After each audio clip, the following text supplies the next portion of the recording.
Pronto. Vamos, então, mais uma vez, bom dia, boa tarde, boa noite, quem estiver assistindo. Este é o segundo vídeo que a gente faz aqui do grupo de pesquisa em finanças digitais da UFPE. No primeiro, eu não fiz os agradecimentos, né, aos parceiros desse grupo, o Centro de Informática, o Departamento de Economia, o Softex, o Grupo de Iniciativa de Ativos Digitais da CESA School, enfim, ao próprio Diretório de Grupos de Pesquisa do CNPq, que nos certificou, enfim, e aqueles que têm assistido o primeiro vídeo, e daqui por diante a gente vai ter um aumento de audiência. Então, sem mais delongas, a gente viu no primeiro vídeo um arcabouço para a governança de ecossistemas financeiros baseados em plataformas digitais. Hoje a gente vai ver noções para um arcabouço de arquitetura de ecossistemas financeiros baseados em plataformas digitais. Então, rapidamente, a gente vai correr uma agenda que perpassa aspecto de organização industrial até então. Nós vamos cobrir um pouco da experiência brasileira recente no setor financeiro, o paradigma que a gente está tratando aqui, privilegiando, aliás, de ecossistema de negócio, uma arquitetura central baseada em plataformas, os efeitos de rede e os efeitos dos dados em rede, que são as questões mais complexas dos dias atuais, com inteligência artificial, e as nossas iniciais conclusões. Bom, indo direto para esses aspectos da organização industrial, a gente percebe que pode ser tratado tanto do ponto de vista do enfoque da empresa, quanto, mais à frente, como a gente vai colocar, o enfoque de ecossistemas de negócio. Então, olhando ainda por esse enfoque da empresa, a literatura aponta dois processos relevantes da organização industrial, e aí dos setores econômicos, financeiros incluídos, que são a verticalização e a concentração.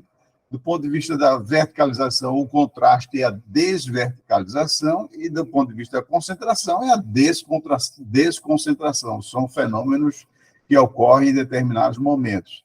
Então, iniciando pela verticalização, a gente tem o conceito da cadeia produtiva. Você verticaliza quando você integra ao seu processo de produção segmentos que estão antes da sua atividade ou depois da sua atividade. No caso aqui, uma indústria manufatureira, vocês percebem aqui os fornecedores de insumos e os produtores de commodity na região upstream da cadeia, ou seja, antes da indústria, e depois da indústria, o distribuidor, o revendedor e o varejista. Isso do ponto de vista da integração vertical. Do ponto de vista da integração horizontal, seria um industrial assumir indústrias equivalentes ou semelhantes à sua. Então, seria uma integração lateral do ponto de vista econômico. Se você olha para a indústria automobilística, seria uma montadora comprar um ofertante ou um segmento de ofertante, do ponto de vista para trás, e para frente seria comprar uma cadeia de distribuidores de automóveis, seria para frente, aí seria uma integração vertical. Do ponto de vista horizontal, seria uma montadora comprar ou se fundir com outra montadora. Historicamente, a gente viu na indústria automobilística exemplos como esse. Isso aqui é um canteiro da Ford nos Estados Unidos na década de 20, no século passado. Então, nesse retrato, ou nessa paisagem aí, a Ford detinha tudo, ela integrava tudo. o fornecimento de água, o fornecimento de carvão, de minério de ferro, e com o tempo essa atividade foi se desverticalizando para o cenário que a gente hoje tem de processos distribuídos. Isso também ocorreu com a computação. No início da computação, a gente tinha os mainframes, que empresas como a IBM integravam tudo, ou seja, desde o equipamento até o software embutido e os equipamentos acessórios. Isso aí foi desverticalizando em segmento de software e segmento manufatureiro, e as décadas seguintes também isso aconteceu ainda mais desverticalizadamente. Na indústria de bancos também ocorreu a mesma coisa, a gente tinha sistemas integrados, verticalizados, e depois a gente passou a ver, com o tempo, mais competição caminhando para a desverticalização. Um dos grandes fenômenos desse processo de desverticalização foi o surgimento ou a consolidação do Shadow Banking System, um sistema bancário sombra ao lado do sistema tradicional, e isso espelhou o que a literatura aponta como um novo modelo de negócio do setor bancário, ou seja, se antes o modelo era originate to hold, ou seja, o banco originava transações e ele próprio mantinha essas transações, com o tempo o modelo de negócio passou a originar transações e distribuir, vender, e para que outros atores, outras empresas processassem essas atividades. Então, esse fenômeno do Shadow Banking System emergiu com grande ênfase na crise de 2007, 2008, quando as pessoas perceberam a dimensão daquilo. Para vocês terem ideia, em 2008, esse sistema aí compunha algo em torno de 20 trilhões de dólares. Isso era muito maior do que o sistema tradicional bancário. Um efeito que foi decorrente desse processo de desverticalização foi o surgimento das chamadas fintechs, ou a evolução das fintechs, quando a gente saiu de um processo de digitalização inicial dos sistemas e processos bancários, passamos a um processo de incorporar as finanças nos produtos e nos processos, até chegarmos ao atual estágio da chamada finança descentralizada. Falando agora um pouco da concentração e da desconcentração, a gente constata na história, e principalmente na economia americana, uma grande concentração das atividades bancárias, seja em ativos também. A tendência é de um grande espaço de tempo dessa concentração de ativos em poucos bancos.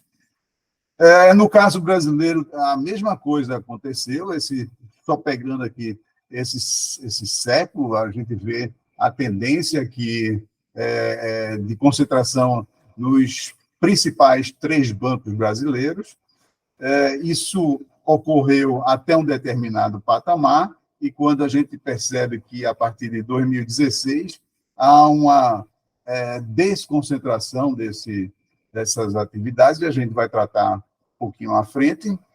E esses processos culminam com um aumento interessante da inclusão financeira, ou seja, a gente vê a desverticalização e a gente vê a desconcentração, e, simultaneamente, a gente percebe também um fenômeno de inclusão financeira que a gente vai destacar particularmente com a experiência brasileira recente. Então, nesse slide, vocês podem ver que o percentual de pessoas com contas em banco aumentou significativamente a partir de 2011, um aumento também no número de cartões de crédito por parte da população, um aumento também interessante nos cartões de débito da população, E nos mercados de capitais, a gente vê o ingresso de cada vez mais pessoas físicas na Bolsa, na B3, a gente vê uma participação maior do crédito advindo do mercado de capitais, a gente vê o crescimento do crédito para grandes empresas também do mercado de capitais, então todo esse crescimento ele vem concomitantemente aos processos de desverticalização e desconcentração dessas estruturas de organização industrial. Um marco bastante importante nesse processo, e que foi apontado recentemente pelo economista Gustavo Franco, é isso que ele classifica como a existência de duas esferas no setor financeiro brasileiro. Uma que é aquela que ele chama a esfera bancária tradicional, e a outra é a esfera do sistema brasileiro de pagamento, tudo isso marcado pela Lei 12.865, de 2013, com a regularização dos arranjos de pagamento e das instituições de pagamento. Então, ele faz essa apresentação em 2020 e consolida recentemente numa homenagem que foi feita a ele por advogados da Universidade de São Paulo, num evento marcando o livro dele, A Moeda e a Lei, onde ele volta a apresentar esse esquema, essa arquitetura desses dois sistemas, e isso denota que o processo de desverticalização do Brasil precisa ser melhor entendido, porque nós temos que contar agora com dois sistemas de organização importantes.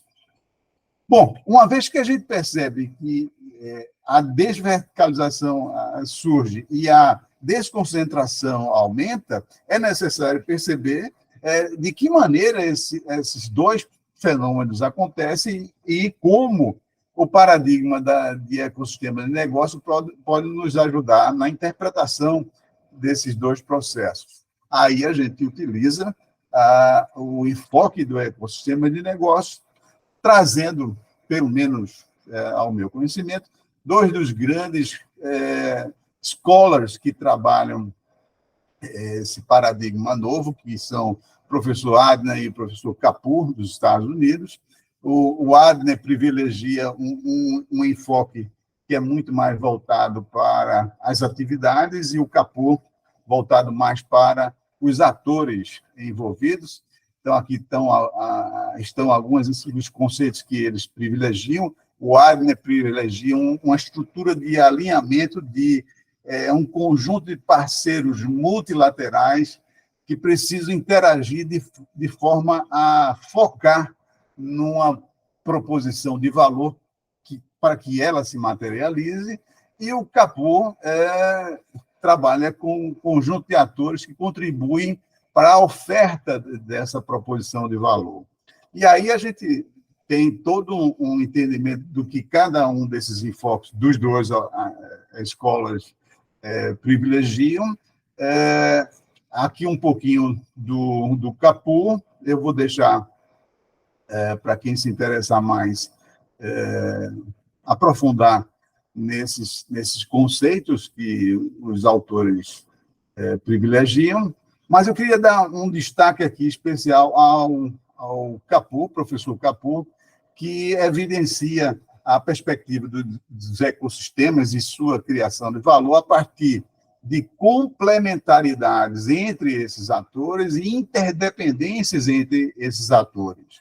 Na realidade, ele aponta que a natureza dessa interdependência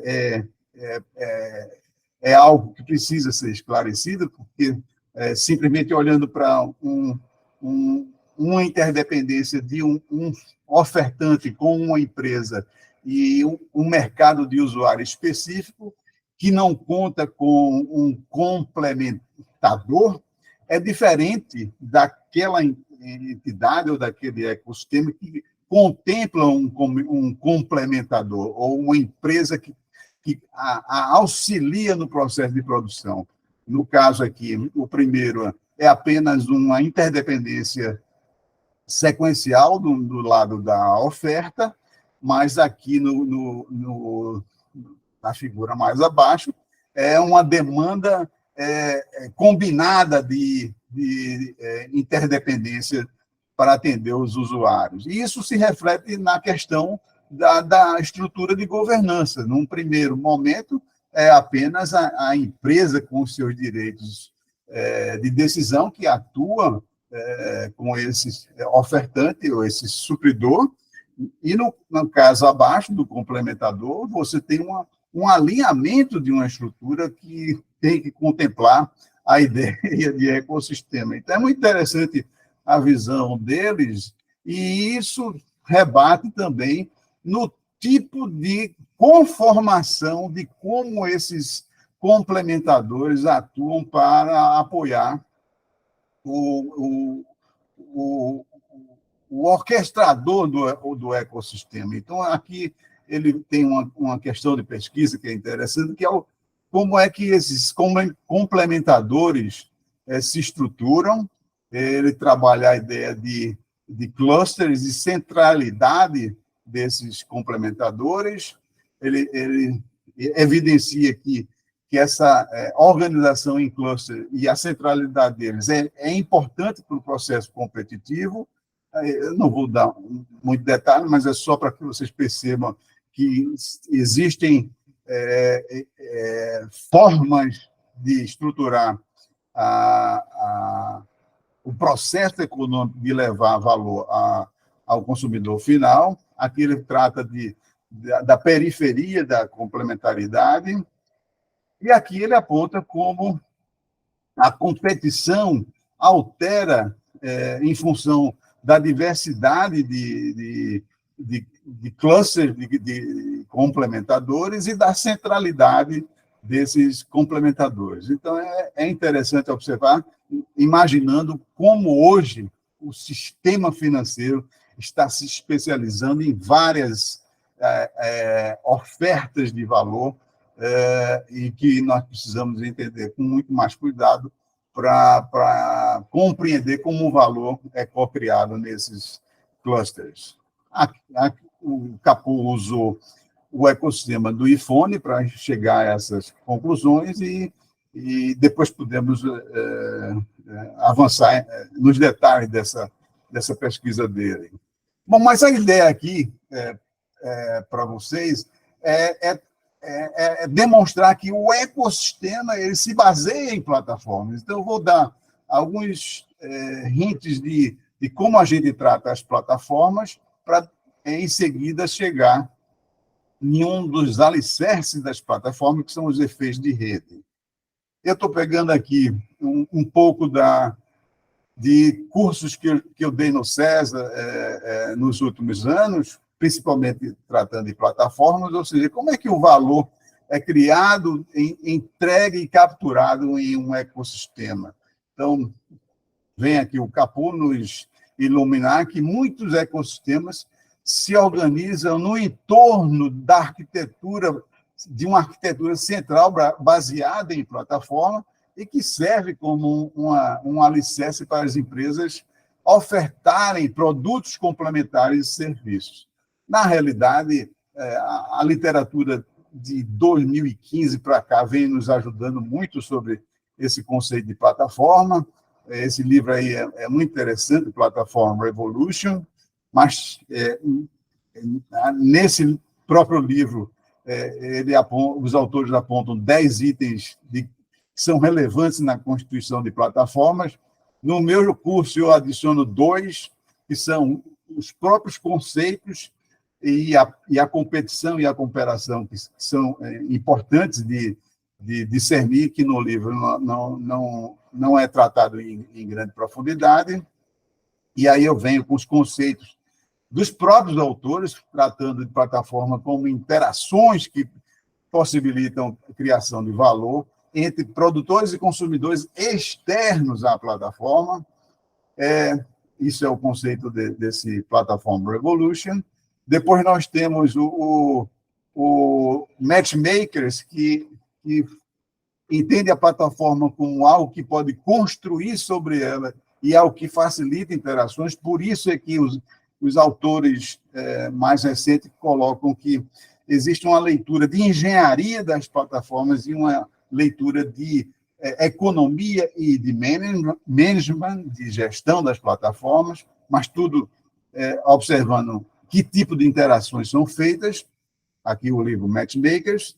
E a gente tem um do Chowdhury, que é um indiano, que é um dos coautores do Platform Revolution, que também privilegia esse enfoque duplo de construção e interação de atores. Está aqui o livro dele, Platform Scale.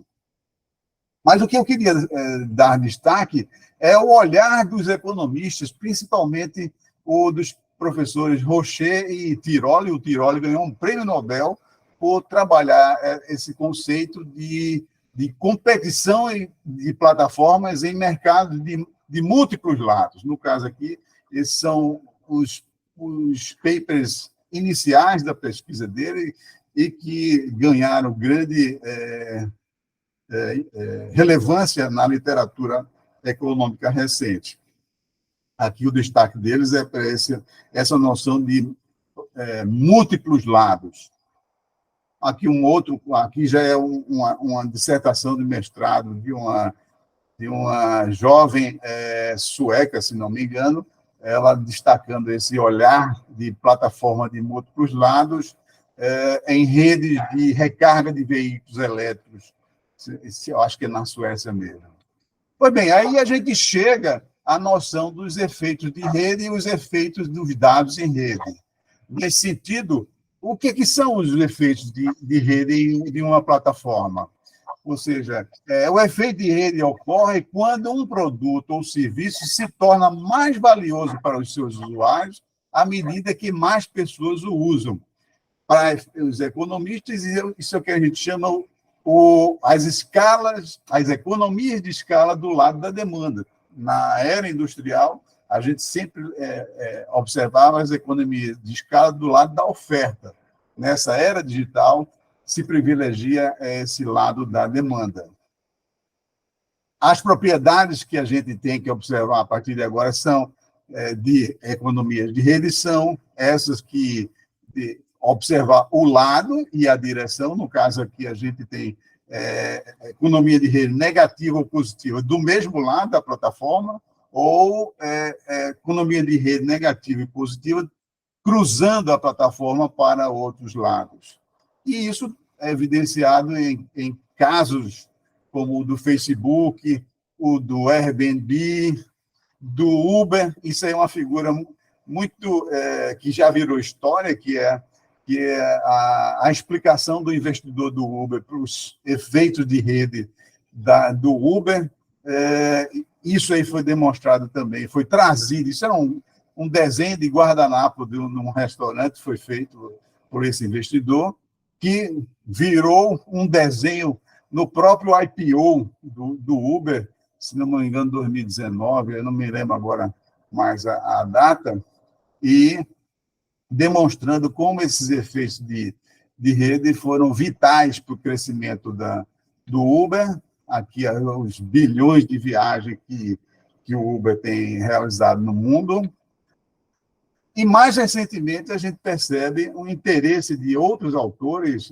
Esse aqui, o James Courier, detectou 16 diferentes efeitos de rede, e eu assinalei aqui os efeitos dos dados em rede, que são aqueles que a gente precisa hoje entender melhor o papel deles no desenho de plataformas e ecossistemas, porque nós estamos vivendo a era dos dados e o crescimento da inteligência artificial, que se alimenta essencialmente por dados. Em 2021, eu assinalei essa minha preocupação dos efeitos de rede e economia de rede na questão das moedas digitais. No caso, eu estava tratando aqui da CBDCs, da Central Bank Digital Currency, particularmente o real digital, onde eu já antecipava essas minhas preocupações com os efeitos dos dados, particularmente em função dos algoritmos de inteligência artificial que podem nos levar, o que esse autor aí, Azim Azar, eu acho que é a pronúncia correta, que ele denomina o lock-in loop, o ciclo de aprisionamento da inteligência artificial, que é o caso de quando você usa essas ferramentas, você adquire muitos dados, esses melhores dados aumentam a acurácia dos algoritmos de machine learning, aprendizado de máquina, e esses algoritmos melhorados melhoram os produtos, e isso aumenta ainda mais o uso, então você pode ficar aprisionado nesse loop aí de dados que é gerado só um momentinho, pela inteligência artificial. E prosseguindo, a gente chega na compreensão do que se chama hoje o Data Enabled Learning, ou seja, o aprendizado possibilitado por dados, e como um destaque dessa noção de efeitos de rede e que tipo de vantagens competitivas esses aprendizados de dados proporcionam. Daí porque é relevante entender que uma coisa são os efeitos de rede dos dados e os efeitos de rede que trazem uma ampliação do valor para o consumidor. Por que essa distinção? Porque cada vez mais a gente vai ter pela frente um número de produtos que aprendem com o tempo e melhoram a experiência do consumidor. Então, o próprio consumidor traz os dados para esses provedores de serviços e esses dados aprendem com o tempo, criando esses efeitos dos dados em rede, e esses efeitos dos dados em rede amplificam os efeitos de rede do valor para o consumidor. Essa noção está cada vez sendo mais tratada, e aqui eu estou trazendo um modelo de efeitos de dados em rede, onde cada vez se preocupa mais com a percepção de valor do usuário, e quanto mais ele perceba que esses processos trazem valor, mais as empresas ofertantes vão ganhar vantagens competitivas. E, finalmente, um olhar novo também, que é de prestar também atenção como é que essas plataformas, ou as ações das plataformas, contribuem tanto para os efeitos de rede, como para externalidades políticas, uma vez que essas plataformas não existem no vácuo, elas existem dentro da sociedade, e as pressões de interesses públicos da esfera pública, da sociedade, têm efeito interno nas conduções dessas plataformas e, portanto, é necessário entender como esses efeitos de natureza política, essas interações com a esfera pública, atuam na dinâmica dessas plataformas. Como conclusões, já estou falando muito, a organização industrial de vários segmentos econômicos, do setor financeiro em particular, tem mudado substantivamente no mundo, e o Brasil não foge a essa regra. De uma estrutura de mercado fortemente verticalizada e concentrada, o seu setor financeiro está paulatinamente desverticalizando suas arquiteturas, funções e processos, e, simultaneamente, vem observando uma lenta, mas evidente, desconcentração das atividades. Muito embora não seja perceptível ao cidadão comum, a transformação estrutural acima é resultado da convergência de duas revoluções, uma monetária e financeira e outra tecnológica. Os seus efeitos já começam a ser sentidos quando se observa um aumento na inclusão financeira de pessoas e empresas nos mercados de capitais e financeiros e a chegada de novos entrantes, com consequente necessidade de compreensão dos novos papéis, dos novos processos competitivos, dos novos arcabouços regulatórios. Ao se adotar o enfoque de ecossistema de negócios, percebe-se que é fundamental entender como a complementaridade entre os atores que formam os ecossistemas de negócios e suas interdependências se manifestam dos pontos de vista teórico e prático. Como os ecossistemas de negócios se organizam no entorno de uma arquitetura central baseada em plataforma, a análise da estrutura e da dinâmica dessa estrutura de mercado para ser um imperativo para a compreensão das estratégias de negócio dos ecossistemas. E, finalmente, como um dos alicerces básicos da formação das plataformas, os efeitos de rede passaram a ter um papel crucial nas estratégias dos ecossistemas de negócios. E, em função da avassaladora emergência de novas ferramentas de inteligência artificial, os efeitos dos dados em rede assumem importância capital. É isso aí, gente. É uma tentativa nossa de mostrar como é possível analisar o setor financeiro com um olhar de ecossistema de negócio, e isso é um ponto de partida daquele enfoque tradicional de só olhar a empresa. E, ao fazer isso, a gente tem que considerar uma série de fatores que contribuem para a organização desses ecossistemas. E, como o professor Gustavo Franco aponta, se a gente já tem dois sistemas separados, o sistema formal bancário e o sistema de pagamentos, é necessário entender como é que isso vai avançar daqui para frente. E é um desafio que gera oportunidades tecnológicas, oportunidades de negócios e oportunidades acadêmicas para a gente refletir como é que esse setor financeiro se estrutura e estrutura os setores da economia real. Então, eu estou agora disponível para a gente conversar sobre isso. Vamos lá, Nilson. Primeiro, professor, parabéns, foi uma brilhante exposição, tá? Muito bem explicado, uma elucidação bem interessante. E eu fico refletindo, assim, como startups, como pequenas empresas, assim, nesse ecossistema é como se a gente fosse os ratinhos, né? O pequeno animal, assim. Como é que a gente pode encontrar o nicho de atuação, né? Qual é a melhor forma de descobrir essa... Veja só, Nilson. Em primeiro lugar, é importante desvendar o que é isso que está acontecendo no mundo financeiro. Só para você ter uma ideia, nos últimos 2 anos, eu passei a tomar conhecimento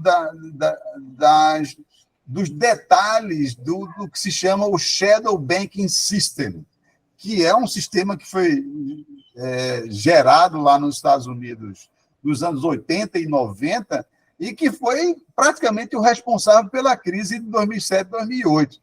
Mas o que é esse sistemão aí? O que é que ele faz? Como é que ele age?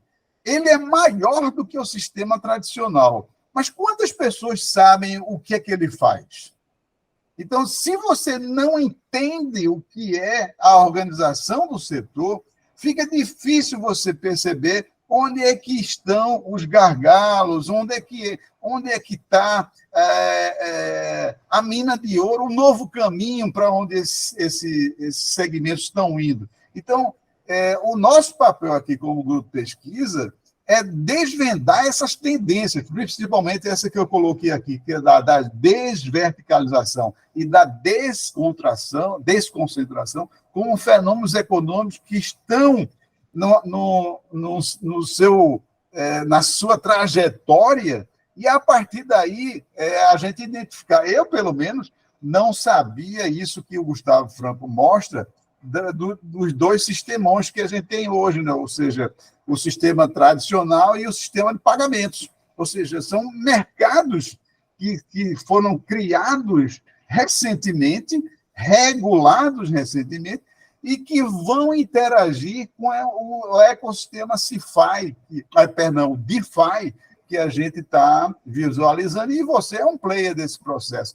Então, se a gente não entende como esses mercados se organizam e como eles tendencialmente tendem para frente, fica difícil prospectar a oportunidade. Então, nosso papel aqui é exatamente isso, é o de desvendar essas estruturas, entender a mecânica, entender a lógica econômica por trás desses ecossistemas, e aí perceber, não, aqui tem um gap, tem uma falha, tem algo que é preciso atentar, é preciso contemplar. Um outro exemplo que eu posso dar a você foi, essa semana, houve o embarque da B3 aqui em Recife. E aí, quem está trazendo é a Neurotech, que foi o player que foi comprado pela B3 para ampliar seus processos. Aí eu estava lá, eu decidi ir lá e para dar um toque do que a gente está fazendo aqui na Federal, mas também para entender o que é que a B3 está fazendo. Então, a B3 é algo, para você ter uma ideia, é uma empresa que fatura 10 bilhões de reais ano, então é um gigante que quer ficar ainda maior, mas tem agora uma área de inovação que privilegia determinados segmentos de mercado.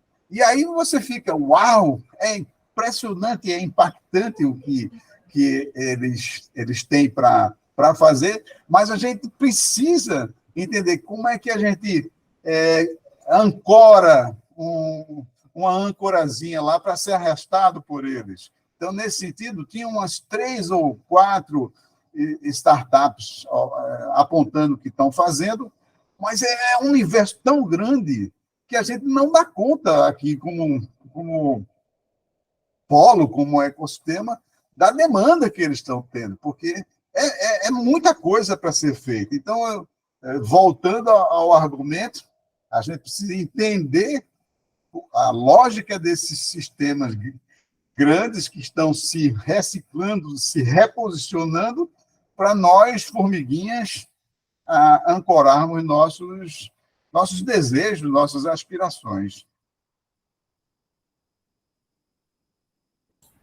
Perfeito, muito obrigado. Eu estou falando muito, agora vou falar mais ainda. Eu estou muito animado por isso, porque eu parto do meu livro de 2015, onde eu tinha como enfoque o enfoque da empresa. Então, naquele meu enfoque, o modelo que eu gerei foi argumentar que a arquitetura empresarial condiciona a governança dessa empresa, e essa governança vai dizer se a empresa vai crescer ou não. Ou seja, é um paradigma linear, mas que eu, pelo menos, não conhecia, nem conheço ninguém que já tenha feito algo semelhante para a dinâmica da empresa, ou seja, da sua arquitetura, passando para a sua governança e chegando às condições de escalagem e de crescimento. Na hora que eu percebo que isso é importante, mas insuficiente, aí eu migro, ou seja, eu considero que aquele paradigma foi importante, mas ele não é suficiente para compreender esses novos ecossistemas. Daí porque eu estou analisando, como linha de pesquisa, a arquitetura dos ecossistemas, como é que eles se estruturam, se organizam e são desenhados, a governança desses ecossistemas, que é, para mim, hoje, cada vez mais importante do que a própria arquitetura, e como esses ecossistemas vão crescer. Então, eu estou me sentindo muito a cavalheiro para lidar com essas dimensões, porque eu já venho do paradigma anterior, do paradigma da empresa. E olhar os ecossistemas, para mim, é povoar a discussão com mais players. Mas mais players requerem mais coordenação, mais colaboração, mais governança.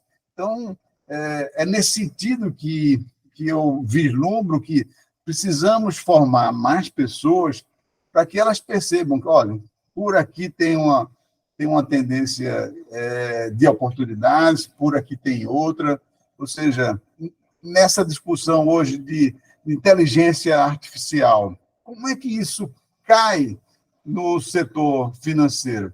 Com os dados. Ou seja, então, como é que a gente analisa essa faceta da maior produção de dados e maior diversidade de dados para satisfazer interesses da economia real?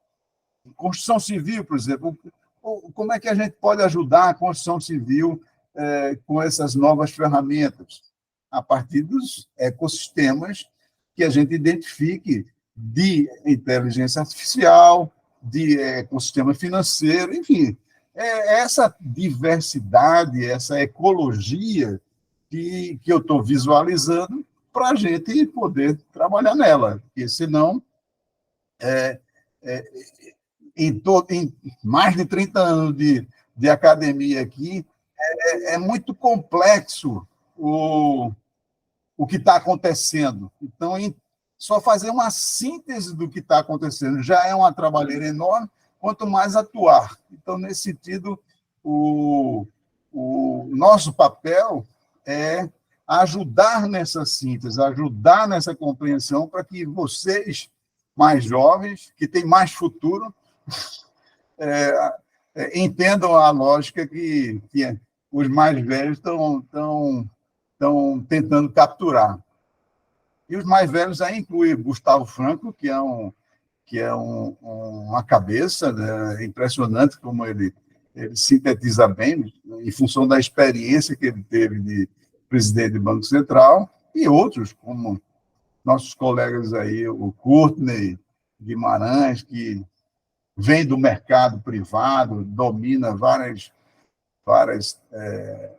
técnicas e tem um ecossistema de parceiros que eu não conheço no mundo. Essa atividade dele de organizar os grupos de Zap dele é algo que não tem valor. É impressionante o que ele faz. Então, esses profissionais têm que ser colocados à disposição das novas empresas, das empresas que querem se reciclar com outros modelos de negócio. E o setor financeiro hoje é protagonista. Ou seja, a quantidade de desenvolvedores que está no setor financeiro hoje é impressionante, particularmente em função do crescimento do DeFi, né? Então, eu estou muito animado. Eu acho que a minha nova tarefa agora vai ser de entender os esforços de escalagem e de crescimento desses ecossistemas, que aí completa a minha tríade de arquitetura, governança e crescimento dos ecossistemas. E certamente vai ser uma grande contribuição, professor, para a academia e para o Porto Digital, né? É o meu novo livro, já estou escrevendo. Que massa! Uhum. Mas fique à vontade, eu tenho até meio-dia aí para a gente explorar dúvidas. Fábio, alguma indagação? Ô, professor, eu nem sabia do encontro, aí peguei no meio da história ali no Zap, está acontecendo algum encontro, aí entrei, né? Peguei no finalzinho aqui. Eu vou... Depois coloca a gravação para eu poder assistir, porque eu vi que o assunto é bem interessante mesmo, né? A princípio, eu nem conhecia esse Shadow Bank aí, já coloquei aqui para dar uma estudada sobre, né? Achei bem interessante essa história aqui, vou dar uma estudada. Não, isso eu tenho usado numa disciplina que eu dou no Centro de Informática, que é viabilidade econômico-financeira de projetos de sistema de informação. E uma das minhas tarefas lá é mostrar para os alunos por que a crise imobiliária americana ocorreu. Uhum. E aí, para justificar, eu coloco o filme A Grande Aposta. Não sei se você já viu. Pronto. Conheço. Aquele filme é lapidar, porque ele revela realmente os bastidores da essência do que ocorreu. Mas por trás daquele filme tem muita ciência, tem muita coisa inovadora, particularmente na forma como os instrumentos de securitização foram criados para vender imóveis. Só que houve distorção, enfim, mas na essência, o que o filme revela é como os instrumentos do Shadow Banking System foram usados para alavancar o mercado financeiro e comprometendo os bancos reais, os bancos oficiais, porque o Lehman Brothers faliu, não sei quem faliu, e aí você vê como o Shadow Banking System arrastou o sistema e obrigou o governo americano a injetar dinheiro. Né? Foi muita gente hoje critica, porque isso não repercutiu na inflação na época, mas repercutiu depois, e a gente está vendo aí o que está acontecendo. Então, o Shadow Banking System está na raiz daquela recessão que foi iniciada no mercado imobiliário e está por trás de uma série de outras coisas inovadoras que foram constituídas e geradas ao longo de décadas. E pouca gente sabe o que significa isso. Então, o fenômeno da colateralização, ou seja, o fenômeno de uso de títulos para gerar garantias para que o setor financeiro se financie. Ou seja, hoje mesmo a gente está vendo aqui que, muito certamente, a economia mundial vai entrar num processo recessivo por uma escassez de liquidez no mercado internacional, enfim, está tudo relacionado. Então, entender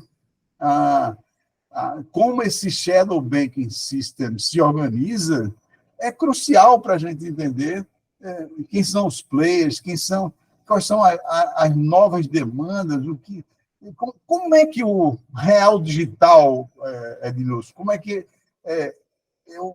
essa moeda digital entra nessa discussão? Então, é uma discussão que envolve questões de natureza de geopolítica. Eu acho que você Edmilson, deve recordar, eu coloquei, eu acho que foi no sábado passado, um TED Talk do presidente do Grupo Eurásia, e onde ele coloca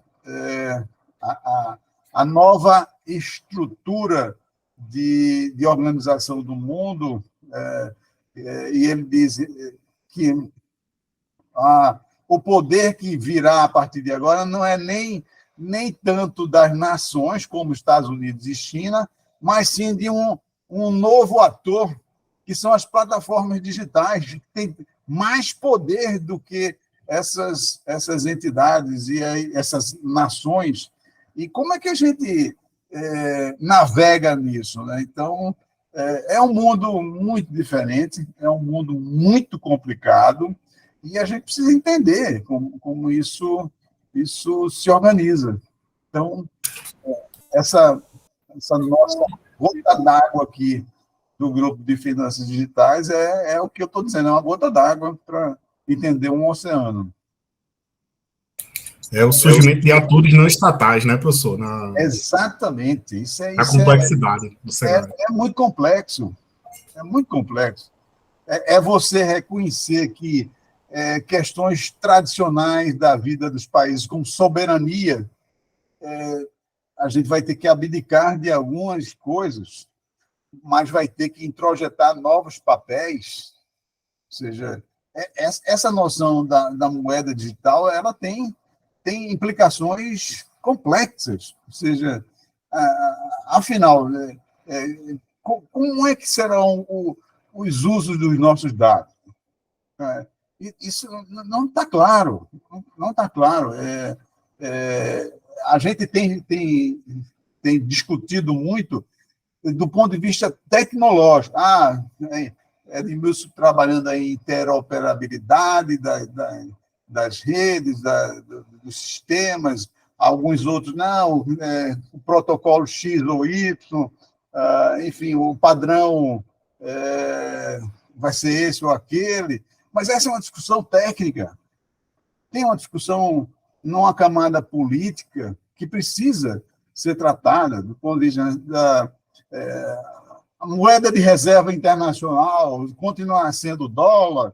Não, será qual? É possível uma coexistência dessas moedas? Mas como? Como isso afeta o comércio internacional? Enfim, são coisas complexas e a gente precisa ter uma compreensão do que está acontecendo. Como isso altera até o poder de regulação daquele órgão, né, central. Totalmente. Vejam que hoje a gente está vendo a SEC, que é a CVM americana, colocando padrões rígidos para Binance, para Coinbase, agora tem outros atores sendo... E aí as empresas estão migrando para a Europa, enfim, ou seja, é muito dinâmico, muito plástico o mundo de hoje, em função das tecnologias digitais. Então, você não pode dizer, não, eu vou fazer isso, eu tenho autoridade. Sim, mas você vai perder empregos, vai perder oportunidades. O capital, os inovadores, né? Enfim. Como que encaixa isso, né? Como é que faz a coisa funcionar? É um desafio muito grande. É um xadrez muito complexo e de várias camadas. Ou seja, os estrategistas que eu conheço usam essa noção do xadrez de múltiplas camadas há muitos anos. E a gente precisa ter esse olhar, porque o mundo não está fácil, ou seja, não está simples. Mas, anyway, eu já estamos chegando ao tempo. Eu queria agradecer a atenção de vocês. E, Fábio, vai estar gravado aqui o vídeo. A gente tem uma página no YouTube do grupo, e aí depois você pode até mandar pessoalmente mesmo alguns pedidos de esclarecimento, que eu estou à disposição. O Edmilson também está ao lado aí. Então, é isso. Perfeito. Obrigado a vocês. Bom dia e bom São João. Bom dia, bom São João também para todos aí. Bom dia, pessoal. Foi enriquecedor aqui. Primeira visita aqui, mas estou tentando me situar com os temas aí. Sou pesquisador aqui na César também School, tá? Na área de design, mas sou contabilista. Eu vejo muita oportunidade aí em toda essas tecnologias que estão surgindo, né? Contabilidade vai ter um grande impacto. E sistema financeiro também tem bastante impacto, mas está sendo enriquecedor. Aos poucos eu vou me soltando, vou vendo um pouco da linguagem do pessoal aí e espero poder contribuir, certo? De qualquer forma, tá, pessoal? Agradeço. Bem-vindo, Bob. Tá bom, muito obrigado. Valeu, pessoal. Um abraço.